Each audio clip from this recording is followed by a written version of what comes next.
calculate the shielding constant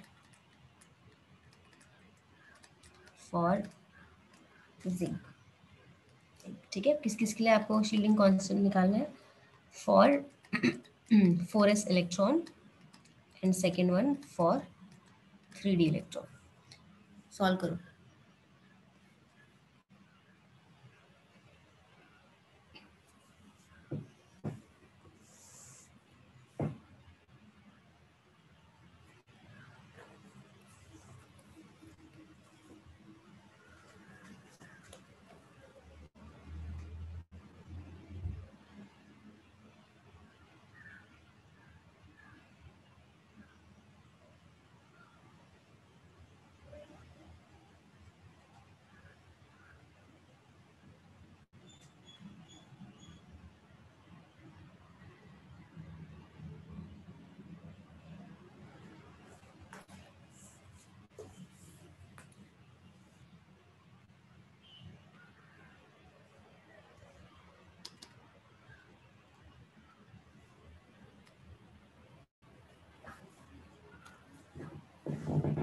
चलो देखो, यहाँ पे जिंक की बात कर रहे हैं. ठीक है, for zinc atomic number is 30. अभी तक याद होना चाहिए. अगर मैं इलेक्ट्रॉनिक कन्फिग्रेशन लिखती हूँ जिंक का, that is going to be 1s2 2s2 2p6 3s2 3p6 4s2 3d10. ठीक है, ये इसका नॉर्मल इलेक्ट्रॉनिक कन्फिग्रेशन है. बट रूल में आपको सेकंड पॉइंट लिखवाया था कि अगर एनर्जी इंक्रीजिंग ऑर्डर में नहीं है तो पहले उसको मॉडिफाई करो. तो हम इसको मॉडिफाई कर रहे हैं. 1s2 2s2 2p6 3s2 3p6 3d10 4s2, like 1 2 3 4 के ऑर्डर में हमने इसको लिख दिया. अब ए पोर्शन बोल रहा है कि आपको 4s के इलेक्ट्रॉन के बारे में शील्डिंग फाइंड आउट करना है, मतलब इस इलेक्ट्रॉन के बारे में आपको निकालना है. अब इसके लिए आप फाइंड आउट करोगे अगर वैल्यू, तो this is your n, this all these are your n-1, this is your n-2 and this is your n-3. तो रूल क्या बोलता है कि n minus for like s electron के लिए बचा हुआ यहाँ पे एक के लिए तो आपको फाइंड आउट करना है, रिमेनिंग एक ही हुआ. तो एक के लिए जो सेम शेल में इलेक्ट्रॉन होगा इसको आप 0.35 दोगे, प्लस उससे पहले वाले में जो भी n-1 है उसके लिए आप कौन सा लोगे 0.85 इंटू इलेक्ट्रॉन्स कितने हैं टोटल 18, प्लस उससे पहले जितने आ रहे हैं फर्क नहीं पड़ता, n-2 है n-3 n-4 है, कुछ भी है, जितने भी आ रहे हैं उसको आप वैल्यू दोगे 1. This will be 1 into electrons कितने हैं 10, टोटल 6 + 2 + 2, तो टोटल हो गया 10. इसको आप ऐड करोगे तो सिग्मा की वैल्यू कितनी आ जाएगी 10 plus 0.85 into 18 plus 0.35, which is equal to 25.65. तो सिग्मा की वैल्यू इज 25.65. तो अगर मुझे इसके लिए z इफेक्टिव निकालना है, अगर इसी क्वेश्चन में z इफेक्टिव निकालना होता तो आंसर क्या होता है z minus sigma. z is your 30, sigma is 25.65, that is 4.35. Got it? समझ में आया? ऐसे ही आपको बोला है अब किसके लिए 3D वाले इलेक्ट्रॉन्स के लिए, you have to find out for the 3D electrons. ठीक है,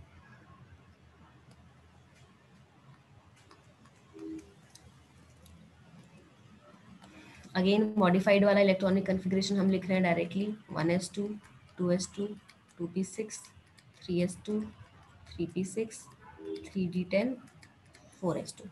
अब ये शील्डिंग इफेक्ट बोल रहा है नाजनीन, एक इलेक्ट्रॉन के लिए आपको फाइंड आउट करना है, ये मैं पिछली क्लास में भी बहुत बार बता चुकी हूँ. रिमेनिंग इज 1, एक के लिए तो निकालना ही है ना. For 1 you have to find out, तो उसको थोड़ी इंक्लूड करेंगे शील्डिंग में. जिसके लिए निकालना है उसको आप थोड़ी शील्डिंग के लिए इंक्लूड करोगे, बचे हुए को इंक्लूड करोगे ना. ऐसे ही तो हमने पिछली वाली क्लास में भी हर जगह देखोगे तो this is what you will observe.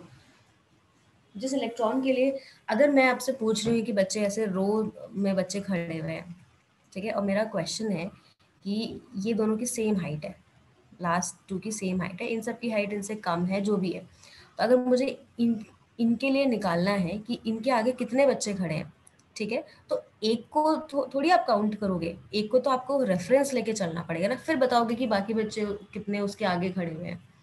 Is the same thing, two electrons यहाँ पे प्रेजेंट है, जिसमें से एक के लिए तो आपको निकालना ही है शील्डिंग कांस्टेंट, तो दूसरे को ही बचे वाले को ही कंसीडर करोगे ना। Okay okay ma'am. ओके। अभी बी वाले केस में आपको बोला है कि इस इलेक्ट्रॉन के लिए फाइंड आउट करना है, तो ऑफ कोर्स क्या ये कुछ शील्डिंग इफेक्ट डालेगा? ये तो बाहर प्रेजेंट है, क्या इसका कुछ इफेक्ट आएगा? यस और नो, जल्दी बताओ।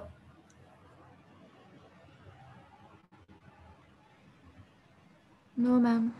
है ना, कोई इफेक्ट नहीं आएगा इसका, you won't have any kind of effect, because ये तो दूसरे साइड में, मुझे इससे कुछ लेना देना, इसके बाद क्या आ रहा है मुझे उससे कोई लेना देना नहीं है, इसमें कितना है और इससे पहले कितना है, बस उसी को देखना है। So this is your n, this is your n minus one, और this is your n minus two, ठीक है, इसके लिए आपको निकालना है। एक को अगर मैं हटा दूं, जिसके लिए मुझे फाइंड आउट करना है 3D इलेक्ट्रॉन के लिए, तो बचे हुए इलेक्ट्रॉन कितने हुए? That is 6 plus 2 8 plus 9 17। Okay, so what you're gonna do for this one, जिसके लिए फाइंड आउट करना है, उसके लिए हो जाएगा 9 इंटू 0.35। अब अगर आप रूल में चेक करोगे, रूल चेक करना फॉर डी इलेक्ट्रॉन्स के लिए, जो सिर्फ उस सेम शेल में है, उसको आप 0.35 दोगे, उससे पहले जितने भी है, चाहे वो n हो, n-1 हो, n-2 हो, कोई फर्क नहीं पड़ता, सबके लिए वैल्यू कितनी होगी? 1। इन दोनों को आप ऐड कर दोगे तो सिग्मा की वैल्यू आ जाएगी 18 plus 0.35 into 9 which is equal to 21.15। Got it? Snigdho, हम यहाँ पे एक्चुअली आप रियलिटी में क्या हो रहा है उसमें इमेजिन मत करो, हम इसको थियोरेटिकली देख रहे हैं कि कितना इफेक्ट आएगा। रियलिटी में तो ऑफ कोर्स कुछ ना कुछ फोर्स उसका भी रहेगा ही, but we don't consider it.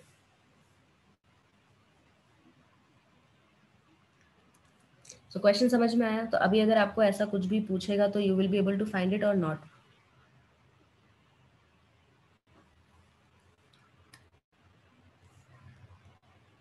Vivek, class के बाद क्वेश्चन पूछना, okay? Once the class finishes you ask me the question after that. Okay ma'am. Okay, चलो, यहाँ पे एक छोटा सा एक्सेप्शन है, let's write down that.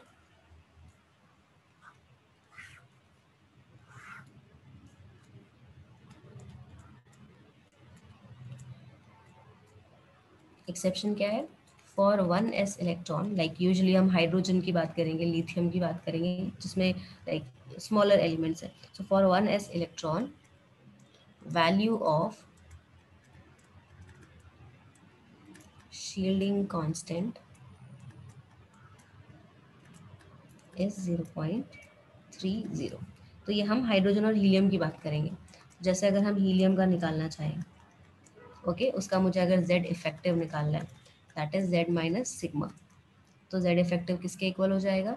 z की वैल्यू हीलियम के लिए 2 होती है, माइनस 1s2, हीलियम का इलेक्ट्रॉनिक कन्फिग्रेशन क्या होगा? 1s2। एक के लिए निकालना है, बचा एक ही, तो that mean 0.30 into 1 which is equal to 1.70। तो ये सिर्फ हाइड्रोजन एंड हीलियम के लिए है। इवन फॉर हाइड्रोजन में तो आप फाइंड ही नहीं कर सकते, क्योंकि इकलौता तो इलेक्ट्रॉन ही प्रेजेंट है ना, तो उसके लिए कैसे फाइंड आउट करोगे? वो तो पॉसिबल है ही नहीं। तो this is only for helium.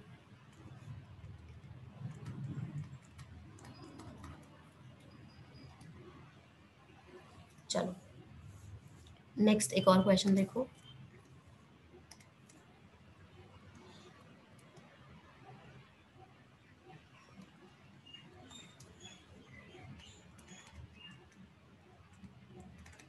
atomic size of gallium and aluminum are almost equal.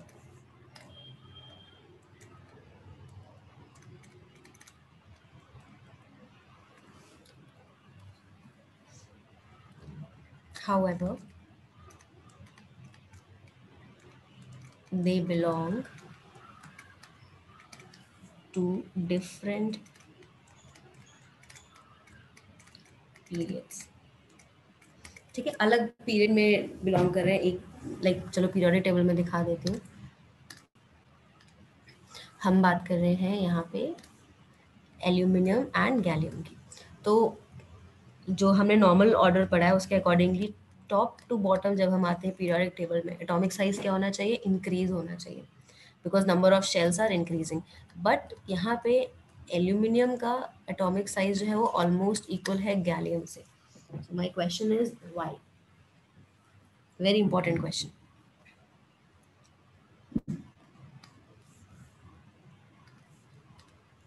What could be the reason that this is happening?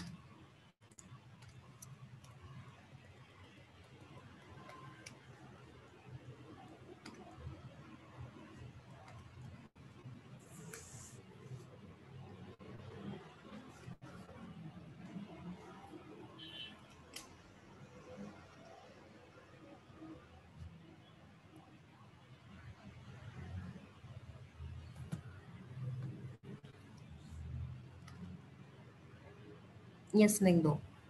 It's shielding effect. Good. Jaita, you have also like काफ़ी हद तक सही जिस किया है. ठीक है, देखो यहाँ जो एक कॉन्सेप्ट आता है, दिस इज़ वेरी इंपॉर्टेंट क्योंकि हम नया कॉन्सेप्ट भी इसमें लर्न कर रहे हैं. तो from here we will have one concept also, and that concept is strength of shielding. Order of shielding effect क्या है? So order of shielding effect, इसका मतलब है कि अगर कोई इलेक्ट्रॉन s में प्रेजेंट है तो वो ज़्यादा शील्ड करेगा.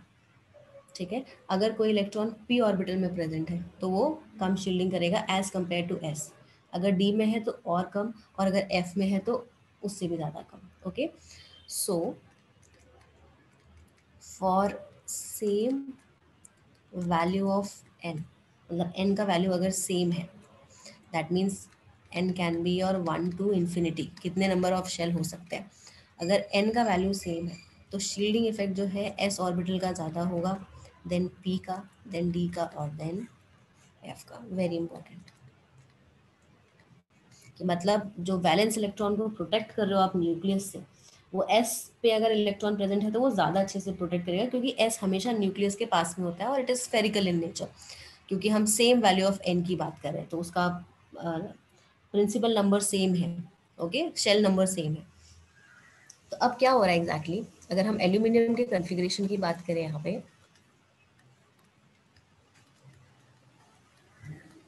एटॉमिक नंबर होता है 13. ठीक है, मैं वापस से पूरा पूरा नहीं लिखूंगी, मुझे पता है नियॉन तक 10 आता है तो मैंने नियॉन लिख दिया ताकि मुझे बार बार ना लिखना पड़े.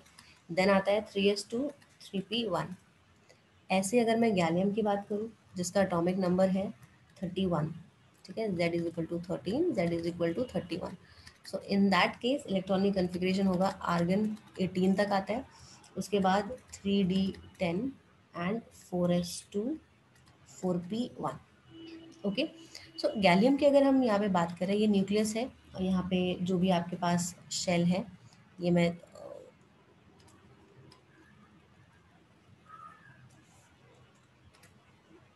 न्यूक्लियस कंसिडर करो. इससे पहले आर्गन के जो भी आ रहे हैं उनको मैं ड्रॉ नहीं कर रही हूँ, मैं ड्रॉ कर रही हूँ डी वाले. ओके, यहाँ पे डी के शेल हो गए और फिर 4 का शेल हो गया. ओके, कुछ खाली भी हो सकते हैं, कुछ वेकेंट हो सकते हैं, हमको नहीं पता. पहला वाला 3s है, देन 3p है और 3d है और यहाँ पे 4s इलेक्ट्रॉन्स प्रेजेंट है. तो इलेक्ट्रॉन जो है यहाँ पे 3d पे फिल्ड है और वो भी कितने हैं? 10. ओके, देन 3p है, देन दिस और फिर 4s है. तो मैं शील्डिंग की जो बात करूँगी, ऑल्दो इसकी एनर्जी कम होती है. ओके, इसके कंपैरेटिवली, बट लिखते तो हम ऐसे ही है ना। तो जब 4s को हम यहाँ पे लिख रहे हैं तो 4s के इलेक्ट्रॉन की जो शील्डिंग है उसको न्यूक्लियस से ये डी इलेक्ट्रॉन इतना अच्छे से बचा नहीं पा रहा है, बिकॉज बी की shielding effect is very poor. तो इलेक्ट्रॉन जो है इसको अपनी तरफ ज़्यादा पुल कर पा रहा है, आउटर मोस्ट इलेक्ट्रॉन को, because of the poor shielding of D electrons. तो ज़्यादा अच्छे से पुल कर रहा है, तो जितना शेल की वजह से जितना साइज बढ़ा था वो शील्डिंग इफेक्ट की वजह से साइज क्या हो गया है, कम हो गया। इसीलिए एल्यूमिनियम का जो साइज है it is almost equal to the size of gallium. बात समझ में है?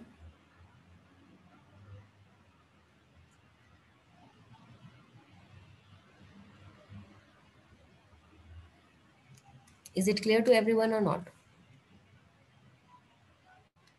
Okay, so now write down here.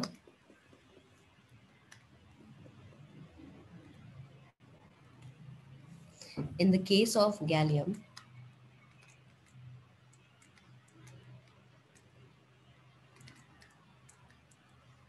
metal nuclear charge is increased by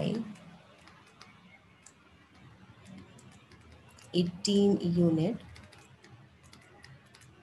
with respect to aluminum metal, and their respective electrons are present in S2, P6 and D6 subshell, है ना। यहाँ पे हमने देख लिया 4s2 दिस थिंग, और इससे पहले जो रहा होगा उसमें 2p6 सारे फील्ड थे। Okay, so out of these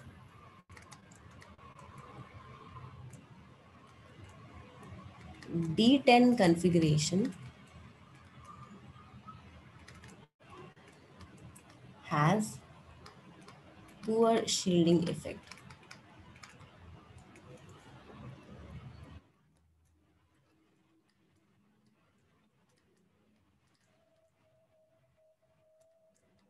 Due to which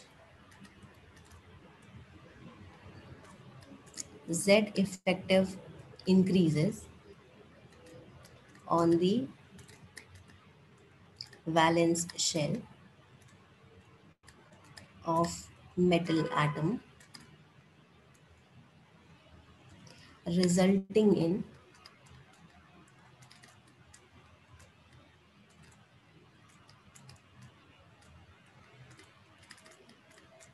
contraction of fourth shell, and 4s orbital gets closer to 3d orbital. ठीक है, तो ये जो 4s है ये थोड़ा सा क्लोज हो जाता है और यहाँ पे आ जाएगा, बिकॉज न्यूक्लियर चार्ज का जो न्यूक्लियर जेड इफेक्टिव था वो बढ़ गया है because of the poor shielding of 3d electrons. तो साइज ऑटोमेटिकली यहाँ से कहाँ पहुँच गया, इधर। तो size has decreased. Write down this.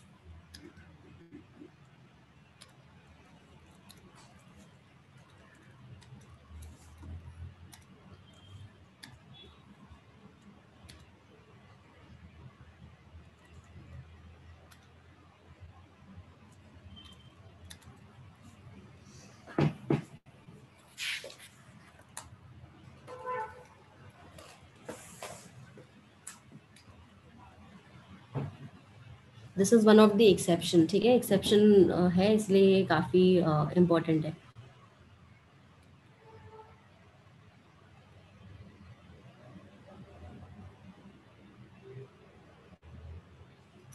Okay, next topic is your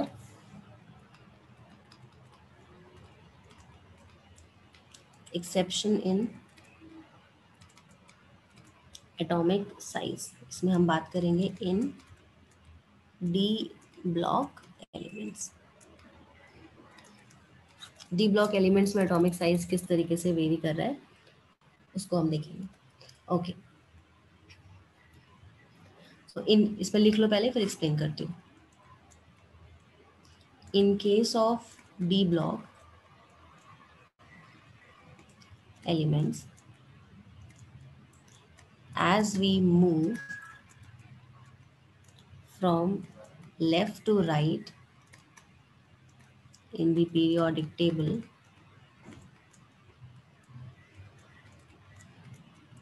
there is a decrease in atomic size. Firstly, as effective nuclear charge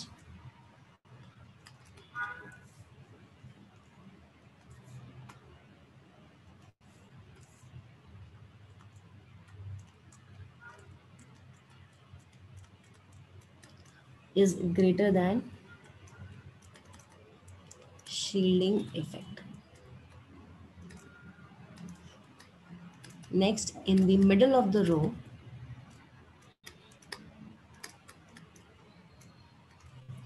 size becomes almost equal, या फिर equal नहीं, constant बोलो, constant will be the better word. Size becomes almost constant because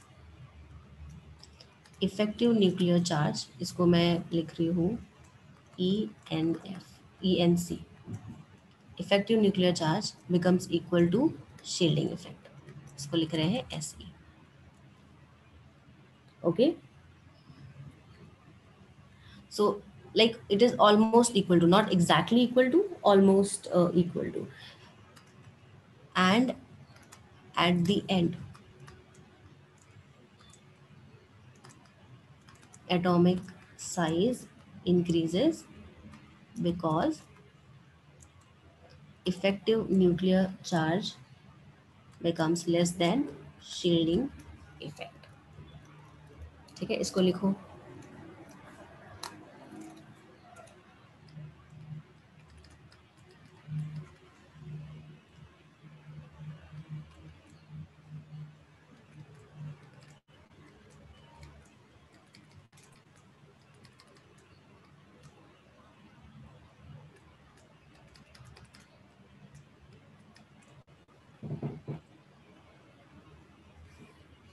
So what this statement is saying that जब तक हम scandium से almost manganese तक जाते हैं, when we are moving from scandium to manganese, तो atomic size gradually decreases.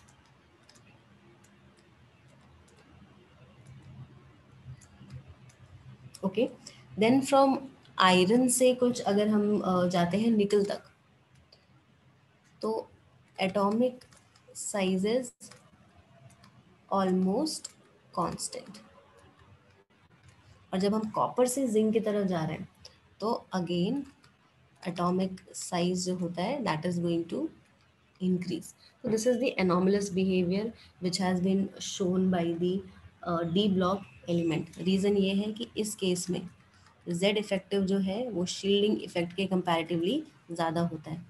यहाँ पे Z effective is almost equal to shielding effect, और यहाँ पे Z effective is less than the shielding effect. So this is the reason that variation is being observed in D block elements. लिखो इसे जल्दी से.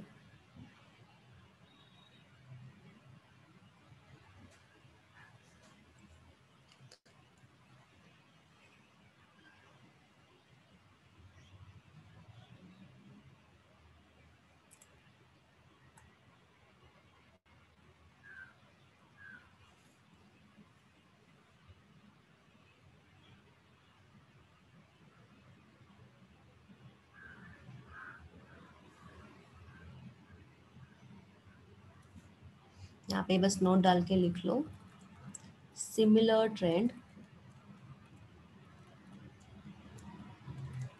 is also observed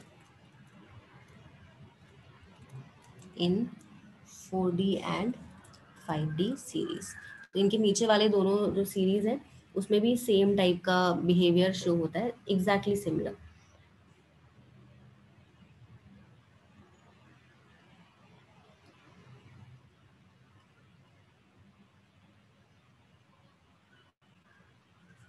Done writing?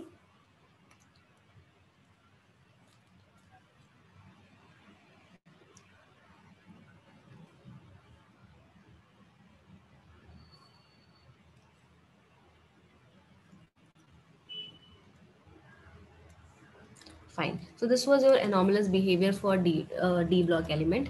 ऐसे ही there is also anomalous behavior for F block elements also. Okay. So atomic radii trend in F block elements.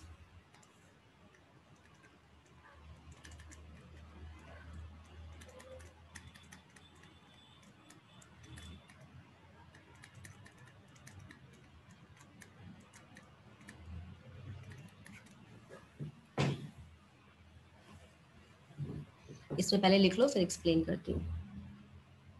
Atomic radius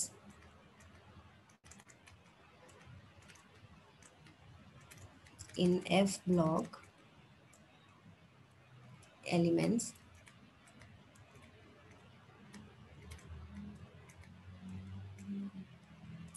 gradually decreases due to poor shielding of F subshell. तो हमने ये बोला कि जो भी electrons F orbital में present होते हैं, ओके, तो उनकी शील्डिंग बहुत ही कम है. तो जैसे जैसे आप इलेक्ट्रॉन्स F में भरते जाओगे, ओके, तो कुछ खास एटॉमिक नंबर बढ़ रहा है क्योंकि आप नंबर ऑफ इलेक्ट्रॉन्स इंक्रीज कर रहे हो, तो एटॉमिक नंबर भी बढ़ रहा है, तो जेड इफेक्टिव भी बढ़ रहा है. लेकिन F में इलेक्ट्रॉन्स की शील्डिंग इतनी पुअर है कि जो जेड इफेक्टिव बढ़ा है वो आउटर मोस्ट शेल को अपनी तरफ ज़्यादा पुल करता है, जिसकी वजह से there is a contraction. Okay, और इस कॉन्ट्रैक्शन को हम बोलते हैं लेंथेनॉइड कॉन्ट्रैक्शन. ठीक है, लेंथेनॉइड कॉन्ट्रैक्शन क्यों बोल रहे हैं? बिकॉज यहाँ पे हम F ब्लॉक एलिमेंट्स की जब बात कर रहे हैं तो हम इसकी बात कर रहे हैं, यहाँ से इधर. तो अगर लेफ्ट टू राइट जाओगे तो there has to be a gradual decrease in their size. ठीक है, बट उतना ग्रेजुअल डिक्रीज नहीं हो पाता है because of the lanthanoid contraction, because of the poor shielding of this thing. तो आप इसकी बात कर रहे हो. ठीक है, तो ये ऐसे पीरियड में नहीं जा रहे, ये सब किस में प्रेजेंट है? एक ही ग्रुप में प्रेजेंट है.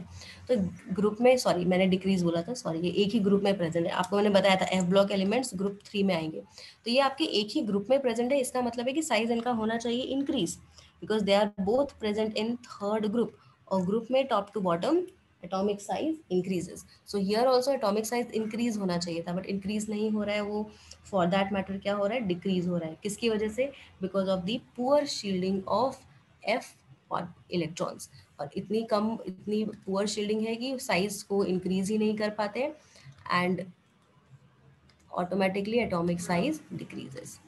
सो यहाँ पे लिख लो,